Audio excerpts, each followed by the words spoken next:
करेंगे और परमेश्वर के ये वचन जो अभी हम लोगों ने पढ़ा है इसके ऊपर थोड़े समय के लिए हम लोग ध्यान करेंगे, ठीक है। और इस भजन को जो लिखने वाले ने जो शीर्षक दिया है वो ये दिया है कि धन पर भरोसा रखने की मूर्खता, ठीक है। धन पर भरोसा रखने की मूर्खता। पर इस वचन का एक और सार है कि परमेश्वर पर भरोसा रखने की आशीष। हालेलुया। धन पर भरोसा रखने की मूर्खता और परमेश्वर पर भरोसा रखने की समझदारी। हालेलुया। तो इस वचन को जब हम पढ़ते हैं तो बाइबल ऐसा बताती है, इस पूरे भजन का सार एक है। पूरे इस भजन का 2 लाइन में एक मतलब निकलता है, वो ये मतलब निकलता है कि इस दुनिया में हम लोग रहते हैं और हम इस दुनिया के तरीके से अगर दुनिया को देखें, आंख खोल कर देखें, तो हमें लगता है कि पैसा दुनिया में बहुत जरूरी है।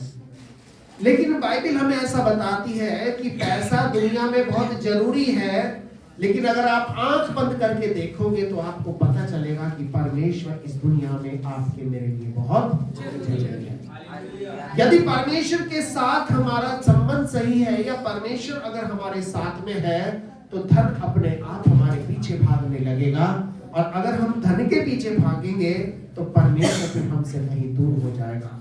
इस दुनिया में धन का सिर्फ एक ही सिद्धांत है कि या तो आप इस पूरे के पूरे धन को जो आप अपने जीवन भर इकट्ठा करेंगे या तो किसी को दे के जाओगे और या फिर ऐसे के ऐसे यहीं पे छोड़ के जाओगे। मतलब ऊपर आपको साथ ले जाने की कोई भी ऐसी व्यवस्था नहीं, ठीक है। तो धन का क्या है कि जब कई बार क्या होता है कि हम इस धन के चक्कर में अपने परमेश्वर को हटा देते हैं। बाइबल में लिखा है कि एक व्यक्ति 2 स्वामियों की सेवा नहीं कर सकता। तुम परमेश्वर और धन की सेवा नहीं कर सकते, क्योंकि या तो तुम धन से प्रेम रखोगे या फिर परमेश्वर से प्रेम रखोगे। पर लेकिन लोग क्या करते हैं कि धन के चक्कर में अपने परमेश्वर को भूल जाते हैं, ठीक है। धन के चक्कर में अगर हमें पता चले कि 10 बजे आज उस बैंक से हमें सबको 2-2 लाख रुपए मिलने हैं, तो आप वहां पे 9:30 बजे रात को ही वहीं बिस्तर लगा के पड़ जाओगे और लाइन में खड़े हो जाओगे। लेकिन अगर आपको पता चले कि भाई वहीं पे आपको परमेश्वर का अच्छा वचन मिल रहा है, तो 10 बजे के बजाय आप 10:30 तक ही पहुंचेंगे। इसमें कोई वो राय नहीं है। मैं आपको मानता हूं दुनिया में कोई भी काम इतना जरूरी नहीं है जितना जरूरी हमारे परमेश्वर की आराधना करना, उसकी प्रार्थना करना, उसकी संगति में रहकर उसके साथ अपनी उपस्थिति को क्या करना, दर्ज करना है। और इसीलिए मैं आपको इस बात से उत्साहित करना चाहता हूं कि इस भजन को लिखने वाला ये कौरववंशी लोग हैं। ये कौरववंशी लोग वो थे जो मंदिर में परमेश्वर की क्या करते थे, सेवा करते थे और मंदिर का ये सारा काम करते थे, ठीक है। और वहां पर परमेश्वर के भवन में जो चढ़ाया जाता था उसमें आज की तरह नहीं कि नोट फटा तो उसमें डाल दिया क्योंकि कोई देखे ना देखे, है ना, या जेब में से कोई खुला सिक्का ढूंढ के डाल दिया, ऐसा नहीं था। उस समय जो लोग अपना सोना चांदी हीरा सब कुछ पड़े उससे, और ये कौरववंशी लोग जो थे इनके भरपूरी में रहते थे। ये चाहते तो 1-2 मुट्ठी रोज अपना जेब में डाल के घर ले आते थे, क्योंकि उन दिनों सिक्योरिटी नहीं होती थी। उन दिनों सारी सिक्योरिटी विश्वास की सिक्योरिटी होती थी। हालेलुया। आज भी अगर आप पुराने जमाने में जाओगे, गढ़वाल के अंदर मैं रहता था 3.5 साल तक मैंने प्रभु की सेवा वहां पे की, तो वहां के लोग बताते थे जी आज से 30 साल पहले लोग अपने घरों में ताले नहीं लगाते थे। हालेलुया। ताले क्यों नहीं लगाते थे? क्योंकि विश्वास था कि मेरा पड़ोसी मेरे साथ सही रहेगा। लोगों के अंदर लालच नहीं था। लोग एक दूसरे के घर जाके खाना खा लिया करते थे, जी आज आप क्या बनाया, आई मेरे यहाँ ही बनाया। लोगों के अंदर कोई भेदभाव नहीं था। लेकिन जैसे जैसे धन दुनिया में बढ़ता जा रहा है, लोगों के मनों में अलगाव बढ़ता जा रहा है। लोगों को छोड़ो, भाई भाई के बीच में तकरार बढ़ती जा रही है। वो कहता है ये मेरा है, वो कहता है ये मेरा है। चलो कैसे ना कैसे करके माँ बाप भाई जो होते हैं अपने जीते जिंदगी उनको बांध लेते हैं, लेकिन जब भव्य आ जाती है तो भव्य कहती है नहीं जी ये तो पलंग हमारा है, ये टीवी हमारा है, ये कमरा हमारा है। तो इसीलिए मैं आपको ये बताना चाहता हूँ, इस जीवन के अंदर कुछ पाना चाहते हो, कुछ करना चाहते हो, तो परमेश्वर को सबसे पहला स्थान अपने जीवन में हमें देना है। बहुत सारे ऐसे काम होते हैं, बहुत सारी ऐसी चीजें होती हैं, मुझे भी बुलाया जाता है। ऐसा नहीं कि मैं किसी काम को नहीं जानता, थोड़ा बहुत कुछ काम मैं भी करता हूँ, लेकिन संडे के दिन चाहे मुझे 1 लाख का फायदा, चाहे 10 लाख का फायदा, मैं उस काम को लात मार देता हूँ। भाई इस काम में मैं नहीं आऊंगा। क्यों? क्योंकि मेरे लिए मेरा परमेश्वर बहुत बड़ा है, और वो परमेश्वर है जिसने मुझे आज तक यहाँ तक उठाया है। और यहाँ तक जो उठाया है ये हम सब देख रहे हैं। कितनी चीज ऐसी है आप जानते भी नहीं हो, वहां तक प्रभु ने मुझे बढ़ाया है। हालेलुया। पिछले कई सालों में परमेश्वर ने मुझे आशीष दिया है, और परमेश्वर ने हमेशा मुझे क्या किया, आगे ही बढ़ाया है। हालेलुया। और इसीलिए मैं आपको यहाँ पर प्रभु के वचन को एक बात इसमें से बताना चाहता हूँ कि इस वचन को लिखने वाला एक आवाज को लगाता है, और ये आवाज किसके लिए है? ये आवाज सबके लिए है। और वो क्या कहता है? हे देश देश के सब लोगों, चाहे आप अमेरिका के हो, चाहे इंडिया के हो, पाकिस्तान के, किसी भी देश के हो, ये आवाज सबके लिए है। क्या आवाज है?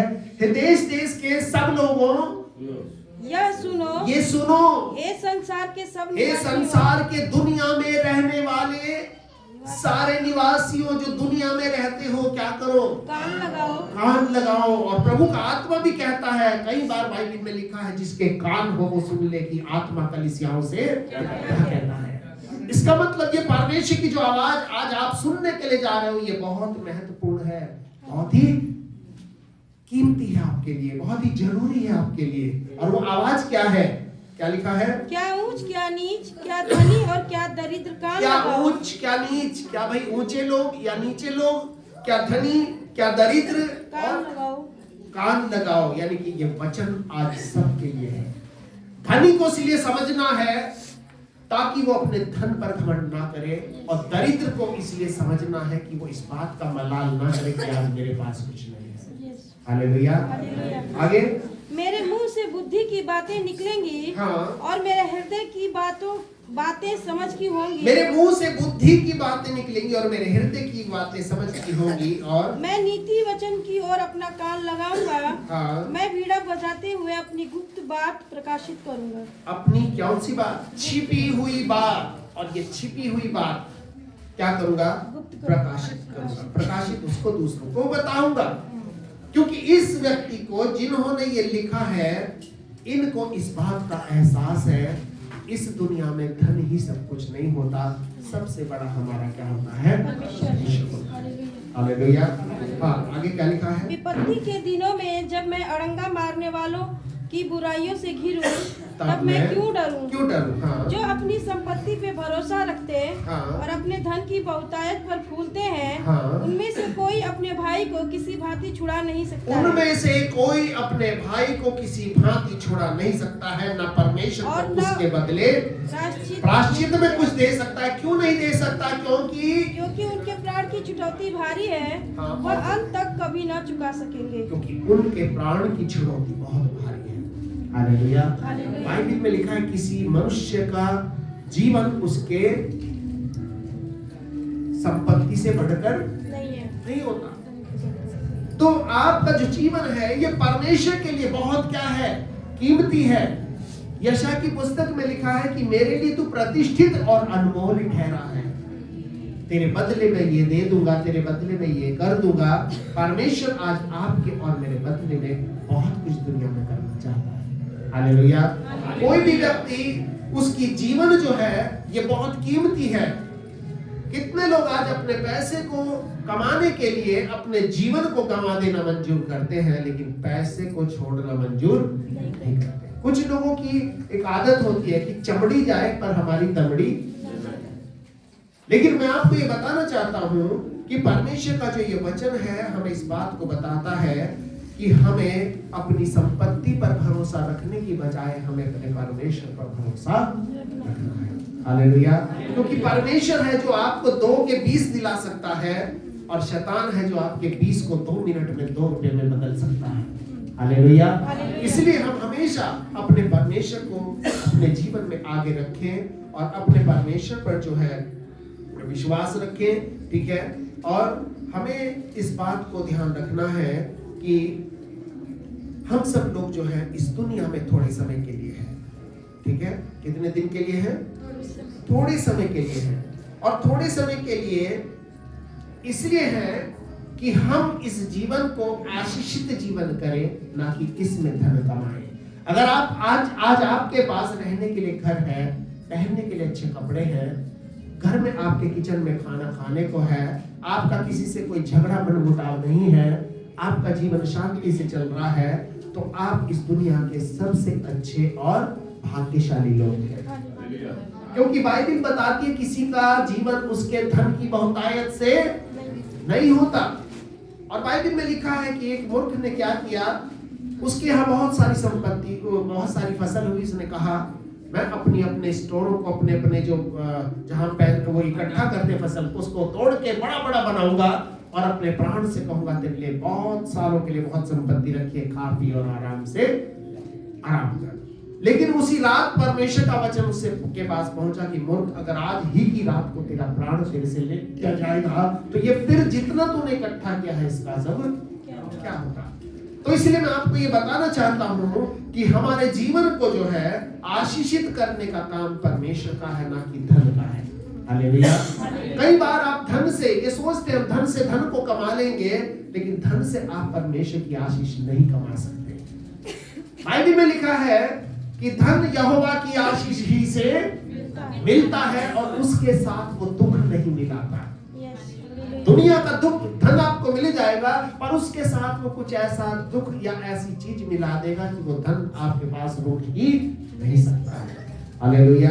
और इसीलिए आज ये वचन जो है हमें इस बात को बताता है कि परमेश्वर हमारे जीवन में सबसे पहला स्थान होना चाहिए। परमेश्वर हमारे जीवन में बहुत सारी चीजों में सबसे आगे होना चाहिए। इस वचन में 5 बातें हम ध्यान से पढ़ते हैं। पहली बात, इसमें बुद्धि की बातें बताई गई है, ठीक है। दूसरी, इसमें संपत्ति की बातें बताई गई है। तीसरी, इसमें किस चीज की बताई गई है? प्रतिष्ठा की, मान और सम्मान की। इस दुनिया में मान और सम्मान किसका होता है? जिसके पास पैसा होता है, ठीक है। और जिसके पास पैसा नहीं होता, लोग उसका मान सम्मान नहीं करते। इसका मतलब मान और सम्मान मिलना ये धन के साथ में जुड़ा है। और बाइबल साफ कहती है कि यहोवा का भय मानने का फल धन, महिमा और जीवन। अगर आप परमेश्वर से डरते हैं या परमेश्वर का भय मानते हैं, तो ये 3 चीज आपको आराम से अपने आप मिलती चल जाएगी। हालेलुया। आपको कुछ मेहनत नहीं करनी पड़ेगी, ठीक है। परमेश्वर बिना मेहनत के, बाइबल में साफ लिखा है, तुम जो सवेरे उठते हो और देर रात तक करके विश्राम करते हो, ये सब तुम्हारे लिए व्यर्थ ही है, क्योंकि वो अपने प्रियों को यूं ही नींद। और नींद किसको आएगी?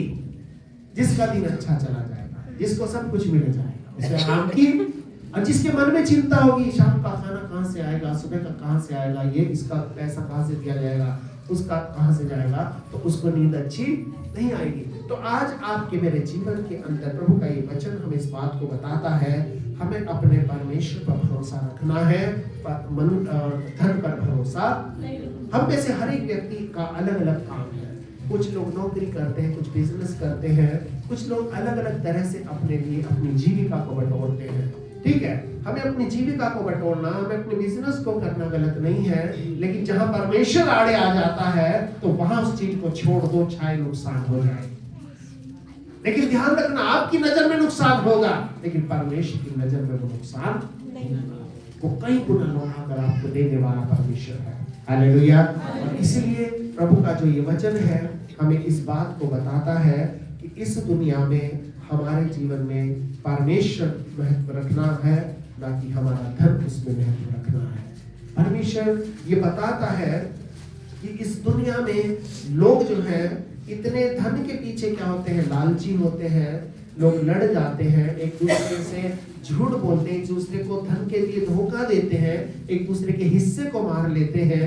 लेकिन परमेश्वर का वचन कहता है अगर परमेश्वर आपके साथ होगा आपका हिस्सा कोई छेड़ नहीं सकता। हालेलुया।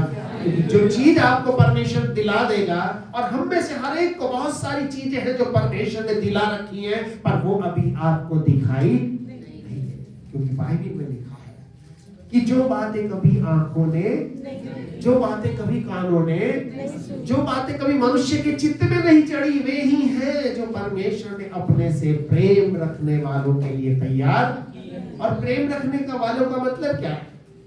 अगर कोई किसी से प्रेम रखता है, कोई किसी से प्रेम करता है, तो उसका जो प्रमाण होता है वो ये होता है कि वो उसके साथ रहना चाहता है, उसको छोड़ना नहीं। ठीक है। छोटे छोटे बच्चे होते हैं, जब माँ बाजार जाती है तो बच्चों को एकदम पता चलता है कि मुंह हाथ धो लिया, अब थोड़ा तैयारी चल रही है, इसका मतलब कहीं जाने का। तो छोटे छोटे बच्चे पीछे लग जाते हैं। फिर माँ क्या करती है, खूब पीटती है, उनको मारती है, उनको बहकाती है, पैसे देती है, ये ले ले तू घर रुक जा। लेकिन बच्चा घर क्यों? क्योंकि उसे पैसे से मतलब नहीं, उसे घर से मतलब नहीं, उसे अपनी माँ से मतलब है। वो अपनी माँ को छोड़ना नहीं चाहता। कई बार हम लोग देखते हैं कि जब जिनके छोटे छोटे बच्चे होते हैं, माँ अक्सर क्या होती है, सुबह उठ जाती है, बच्चे को सोता छोड़ के उड़ जाती है। मैं भी कई बार जब छोटा था तो हमारे जो कुछ रिश्तेदार में बच्चे को पास में सुला देते थे, छोटा था मैं, तो वो सोचते थे कि शायद इसको लगेगा कि हमारे पास कोई सोया है, लेकिन नहीं, बच्चा खुशबू से पहचान जाता है कि ये मेरी माँ नहीं है। हालेलुया। बिल्कुल इसी तरह से आपका और परमेश्वर का रिश्ता होना चाहिए कि आपको परमेश्वर की आशीष में बढ़ने के लिए, आपको परमेश्वर के साथ आगे बढ़ने के लिए परमेश्वर की संगति को में रहना बहुत जरूरी है। हालेलुया। और इसी तरह से जो है परमेश्वर की आशीष आपके जीवन और परिवार में काम करेगी। परमेश्वर अपनी बरकतों से आपको भरेगा। आपको धन के पीछे नहीं भागना पड़ेगा, धन अपने आप आपके पीछे भागने लगेगा। हालेलुया। कई बार हम सोचते हैं कैसे होगा, क्या होगा, बड़ी दिक्कतें हैं, परेशानी है, चलती रहेगी। लेकिन परमेश्वर अगर पहले होगा तो हमें किसी को ढूंढना नहीं पड़ेगा, धन लेकर के लोग हमें ढूंढते रहेंगे। हालेलुया। अभी भाई कारू प्रसाद जी की एक जगह ऐसी जगह फंस गई थी कि कुछ नहीं कह सकते थे, क्या होगा कैसे, कहीं लोग आए चले गए, आए चले गए। गलत तो नहीं कह रहा हूँ जी? तो हमने कहा कुछ परमेश्वर करेगा, परमेश्वर करेगा, लेकिन जब काम नहीं होता तो बड़ा दुख है। अभी तक तो परमेश्वर ने नहीं किया, कैसे कर लेंगे? इनकी जमीन बहुत अच्छे पैसे में मिल गई और वो फंसी हुई जमीन थी, मुकदमा उसके ऊपर चल रहा था। पर मैं आपको ये बताना चाहता हूँ कि परमेश्वर आपके जीवन के अंदर सबसे पहला स्थान रखना चाहिए। बाकी परमेश्वर उन चीजों को अपने आप से आपके पीछे भेज देगा। और जितना परमेश्वर से दूर जाओगे उतना ही फिर जो धन है आप इकट्ठा तो कर लोगे लेकिन उसे भोग नहीं पाओगे। ध्यान रखना, परमेश्वर से दूर रहकर कमा सकते हो लेकिन उसे इस्तेमाल नहीं कर सकते। बहुत लोग मैंने देखे हैं जिन्होंने अपने जीवन भर गवर्नमेंट जॉब की अच्छी अच्छी पोस्टों पे लोग रहे हैं, लेकिन जब बुढ़ापा आया, रिटायरमेंट का टाइम आ गया, उस पैसे के आनंद को लेने का समय आ गया, शरीर में ऐसी बीमारी घुस गई कि काफी पैसा उनका उसी में बर्बाद हो गया। इसलिए मैं आपको बताना चाहता हूँ हमारे जीवन में सबसे पहला स्थान परमेश्वर का होना चाहिए। चाहे कुछ भी हो जाए हमें परमेश्वर को छोड़ना नहीं चाहिए, क्योंकि परमेश्वर परिस्थितियों को बदल सकता है, हमारी स्थितियों को बदल सकता है और हमारे जीवन को आशीष देकर वो ऊंचाई पर चढ़ा सकता है। हालेलुया। तो परमेश्वर इस वचन के द्वारा हम सबको आशीष दे। आइए हम सब लोग इस समय अपने स्थानों पर खड़े होंगे और थोड़े समय के लिए